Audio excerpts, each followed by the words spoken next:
Today I'll show you a quick trick to get better performance out of your C6000 DSP.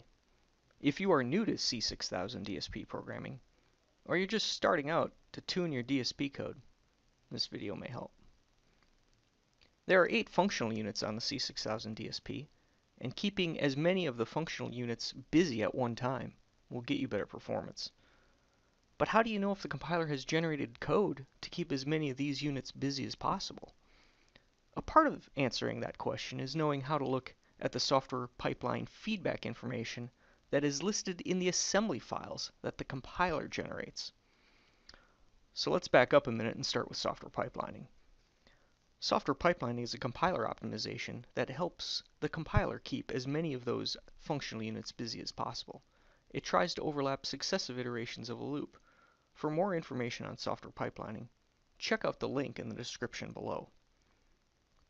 When you use -mw or the --debug software pipeline compiler option, additional information is printed for each software pipeline loop. I'm going to go over a couple key pieces of this information. Shown here is a function with a simple loop that performs a vector sum. So let's compile it with full optimization -03 and with the -k option, the --keep asm option.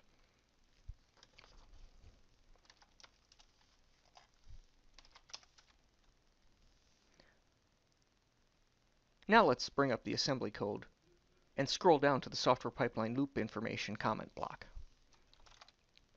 In software pipelining, the faster we can start successive iterations of the loop, the faster our loop will run. We can see here that our initiation interval, or how often we start successive iterations, is 7 cycles. Here, we can see the loop carry dependence bound is 7 cycles. We can also see that our partition resource bound is 2 cycles.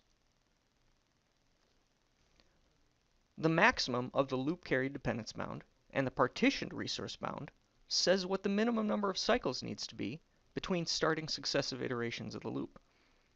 We want these numbers to be as low as possible for maximum performance. The partitioned resource bound calculates if I spread the loop's instructions onto as many functional units as possible, how low the initiation interval can be. The loop carry dependence bound is a measure of what data flow constraints are getting in the way of making this loop faster. Sometimes there is a data value that the iteration of a loop produces that feeds into the next iteration of the loop. This may cause the next iteration to wait until that value is produced by the current iteration. More often, there is a memory dependence causing the higher loop carry dependence bound. For example, a load instruction at the top of a loop may depend on the store at the end of a previous iteration. However, if those two memory operations read and write different portions of memory, that dependence is a false dependence. I can tell that's what's going on in this case, because in the single scheduled iteration comment, there are caret symbols telling me what instructions are on this loop carry dependence. And these symbols lead from the loads to the stores. So that's what we have in this case. The compiler thinks that the store may generate a value that the load reads. If, as a programmer, we know that the input pointers point to a different array than the output pointer, we can help the compiler with this information. The loop carry dependence bound is much higher than the partition resource bound. So that tells me we have a data dependence problem. It might be real or it might not be. In this case, I know it's not real. So let's put the restrict keyword on the output pointer, because say we know that in the function that calls this function, that the output pointer does not point to the input pointer memory. A fuller explanation of the restrict keyword is in the description below. But in summary, this restrict keyword says that for the scope of this pointer, the memory pointed to by this variable will only be accessed through this variable and not accessed via another variable. So let's put the restrict keyword in and see what happens.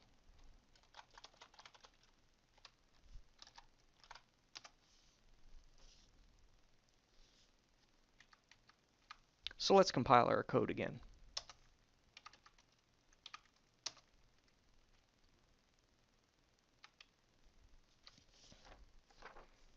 As you can see, we've now reduced the loop carry dependence bound, and now the initiation interval is lower. which means our loop is running faster. As you can see, there's a lot of other information in this software pipeline information comment block, and much of it can be used to tell how well the compiler is optimizing your loop. Much more information about the software pipeline loop information can be found in the description below. There is a wiki link, as well as a link to an application report, Optimizing Loops on the C6000 DSP. Both have some great tips on optimizing your code and helping the compiler optimize